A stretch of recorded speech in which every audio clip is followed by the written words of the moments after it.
भगवान श्री कृष्ण ने कलयुग के बारे में कहा कि कलयुग में ऐसे लोग रहेंगे जो बड़े ज्ञानी और ध्यानी कहलाएंगे। वे ज्ञान की चर्चा तो करेंगे, लेकिन उनके आचरण राक्षसी होंगे। बड़े पंडित और विद्वान कहलाएंगे, किंतु वे यही देखते रहेंगे कि कौन सा मनुष्य मरे और हमारे नाम से संपत्ति कर जाए। दोस्तों, आज कलयुग चल रहा है। बताया जाता है कि कलयुग सबसे आखिरी युग है, इसलिए हमें अपने सभी कर्मों का फल इसी युग में भुगतने पड़ेंगे।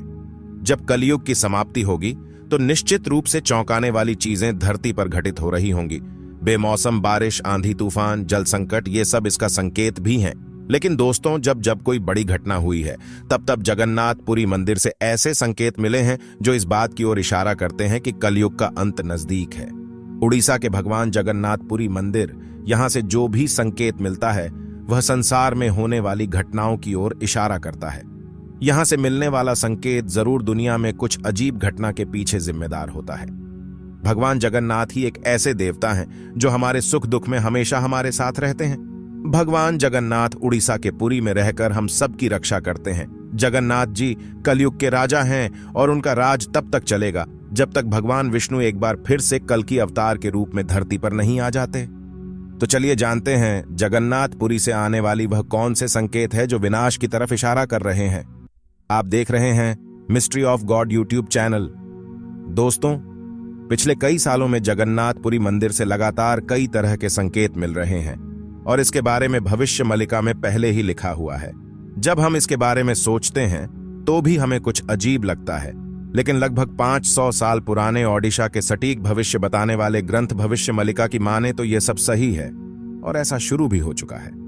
भविष्य मालिका में लिखा हुआ है कि हमारी धरती बहुत बड़े बदलाव से गुजर रही है और धरती पर यह बदलाव पूरे 3 चरणों में होगा। दोस्तों, उड़ीसा में मौजूद जगन्नाथपुरी धाम कलयुग के अंत के बारे में बहुत कुछ कहता है। जगन्नाथ धाम मंदिर विश्व का सबसे प्रसिद्ध यह मंदिर भगवान विष्णु के अवतार भगवान कृष्ण को समर्पित है, जिसमें दर्शन करने लोग दूर दूर से आते हैं। लेकिन जिस जगन्नाथ धाम को हम आज के समय में जानते हैं वह पहले ऐसा बिल्कुल भी नहीं था।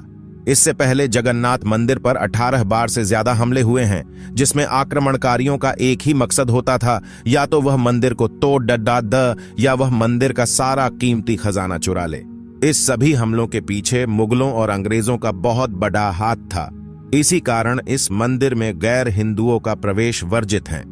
अब आपको एक एक करके उन संकेतों के बारे में बताते हैं जो जगन्नाथपुरी मंदिर से मिले हैं, और धर्म के जानकार उन संकेतों को कलयुग के अंत से जोड़कर देख रहे हैं।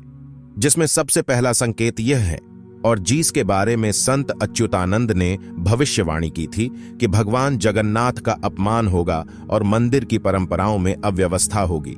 दरअसल दोस्तों, जगन्नाथ मंदिर में स्थापित मूर्तियां लकड़ी की बनी होती है।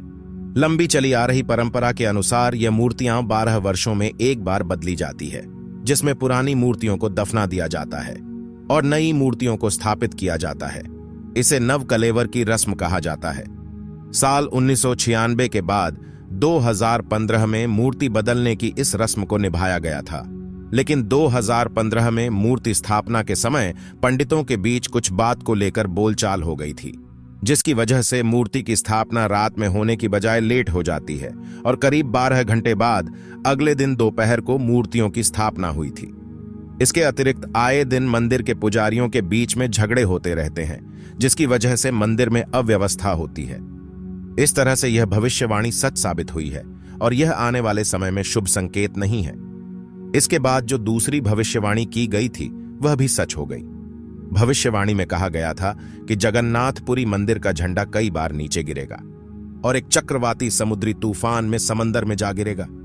इसके बाद 2019 के मई महीने में चक्रवाती तूफान की वजह से मंदिर का झंडा उड़कर समुद्र में जा गिरा था। उसके बाद 2020 में भी भारी तूफान की वजह से मंदिर का झंडा उड़ गया था। और दोस्तों, मंदिर का झंडा गिरना कोई नॉर्मल बात नहीं है, बल्कि बहुत बड़ा अपशगुन माना जाता है और जिसका खामियाजा दुनिया ने बहुत बड़े स्तर पर भुगता था। इसी दौरान कोरोना जैसी भयंकर महामारी ने पूरी दुनिया को हिलाकर रख दिया था और लाखों लोगों को मौत की आगोश में डाल दिया था। एक साथ इतने लोग मारे गए थे कि लाशों की लाइन लग गई थी। इस तरह से यह भविष्यवाणी भी सच साबित हुई। इसके बाद तीसरी भविष्यवाणी जो जगन्नाथपुरी मंदिर के बारे में की गई थी वह यह थी, जगन्नाथपुरी मंदिर के पत्थर गिरेंगे। बताया जा रहा है कि 1842 से लेकर अब तक लगभग 15 बार जगन्नाथपुरी मंदिर से पत्थर गिरने की घटना हो चुकी है, और यह पत्थर गिरना भी शुभ संकेत नहीं है, और यह भविष्यवाणी भी सच हो गई। और दोस्तों, इन घटना की अहमियत इसलिए है क्योंकि यहां पर जो भी घटना घटती है, यह कलयुग के अंत के बारे में शुरुआती चेतावनी भी आप कह सकते हैं। इसके बाद जो चौथी भविष्यवाणी की गई थी कि जगन्नाथपुरी मंदिर के झंडे में आग लग जाएगी, 19 मार्च 2020 को पापनाशक एकादशी के मौके पर झंडे में आग लग गई थी। इस घटना को भी लोग एक अपशगुन के तौर पर देखकर इसे भी एक चेतावनी मान रहे हैं। और इस घटना के कुछ टाइम बाद ही कोरोना महामारी में बहुत तेजी आ गई थी और फिर आनन फानन में लॉकडाउन लगा दिया गया था। पांचवी भविष्यवाणी इससे भी ज्यादा हैरान कर देने वाली है। दोस्तों, कहा जाता है कि भगवान जगन्नाथ पुरी मंदिर के ऊपर कोई भी पक्षी ना तो वहां पर उड़ता है और ना ही उस पर कभी बैठता है। यहां तक कि यहां से कोई हेलीकॉप्टर और हवाई जहाज भी इसके ऊपर से नहीं उड़ सकता है। लेकिन जुलाई 2020 में एक घटना होती है, और इसी प्रकार की घटना दिसंबर 2021 में भी हुई। इन दोनों समय में मंदिर के ऊपर एक बार गिद्ध बैठ चुका है और दूसरी बार पक्षियों को भी वहां पर उड़ते हुए देखा गया है, और इस शुभ संकेत नहीं माना जा रहा है। इससे भी डरावनी भविष्यवाणी कोरोना महामारी से पहले की गई थी, जिसमें कहा गया था कि उड़ीसा में एक भयंकर चक्रवर्ती तूफान आएगा और पुरी के जगन्नाथ मंदिर का पवित्र कल्प वृक्ष अर्थात बरगद का पेड़ टूटकर गिर जाएगा। और बिल्कुल वैसा ही हुआ, और मई 2019 में समुद्र में एक चक्रवाती तूफान आया था, जिसकी वजह से पवित्र कल्प वृक्ष टूटकर नीचे गिर गया था। और उसी साल कोरोना महामारी ने जो तांडव मचाया था, वह पूरी दुनिया ने देखा था। भविष्य मालिका के हिसाब से कलयुग का अंत 3 चरणों में होगा।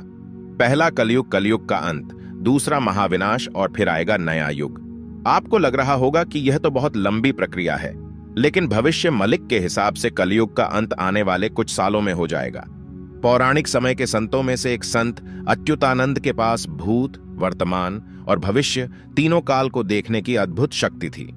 इन्हीं संतों ने भविष्य मालिका की रचना ताड़ के पत्रों पर की थी, और भविष्य मालिका ग्रंथ ने कई बड़ी भविष्यवाणियां की हैं, लेकिन सबसे ज्यादा भविष्य के विषय पर 318 पुस्तकें संत अच्युतानंद दास द्वारा लिखी गई हैं। भविष्य मालिका में सबसे बड़ी भविष्यवाणी तीसरे विश्व युद्ध को लेकर की गई है। भविष्य मालिका में 2022 से तीसरे विश्व युद्ध के शुरुआत की भविष्यवाणी की गई है। जैसा कि आप जानते ही होंगे, रूस और यूक्रेन के बीच का युद्ध अभी भी जारी है, और हाल ही में इजराइल और हमास के बीच युद्ध जारी है। भविष्यवाणी के मुताबिक साल 2022 में विश्व युद्ध की नींव रखने के बाद 2025 में भीषण युद्ध में तब्दील हो जाएगी। इंसानियत केवल नाम की रह जाएगी और हंसती खेलती धरती आज तक की भीषण त्रासदी देखेगी। आकाश में दिखेंगे 2 सूर्य। इस भविष्यवाणी में आसमान में 2 सूरज दिखने जैसा आभास होगा। बताया गया है कि एक तो सूरज होगा और दूसरा कोई और आसमानी चमकती वस्तु होगी, और यह चमकती वस्तु कोई छोटा उल्कापिंड या फिर धूमकेतु हो सकती है। भविष्य मलिका के अनुसार धूमकेतु भारत में युद्ध चलने के दौरान गिरेगा। धरती पर उल्कापिंड एक भयावह घटना होगी, जब यह उल्कापिंड दिन के समय में हिंद महासागर बंगाल की खाड़ी में गिरेगा। इससे एक बड़ी सुनामी आएगी और सुनामी में ओडिशा के 6 जिले जलमग्न हो जाएंगे। भारत देश पर होगा भीषण हमला। भविष्य मलिका में कहा गया है कि 29 मार्च 2025 से 23 फरवरी 2028 के बीच भारत विश्व युद्ध में शामिल हो जाएगा। भारत को लुटने की साजिश विश्व युद्ध का मुख्य कारण होगा। इसी समय चीन और पाकिस्तान अपने देश की हालत सुधारने के लिए भारत पर हमले की योजना बनाएंगे। चीन हमेशा की तरह खतरनाक साजिश रचेगा। पाकिस्तान सहित अन्य 12 इस्लामिक देश को धार्मिक आधार पर भारत के विरोध में लाने में सफल हो जाएगा। अब इसको लेकर आप क्या सोचते हैं? कमेंट के माध्यम से हमें जरूर बताएं। क्या यह संकेत वाकई में कलयुग के अंत के संकेत है, या फिर यह एक संयोग है? और कमेंट में जय जगन्नाथ पुरी जरूर लिखें।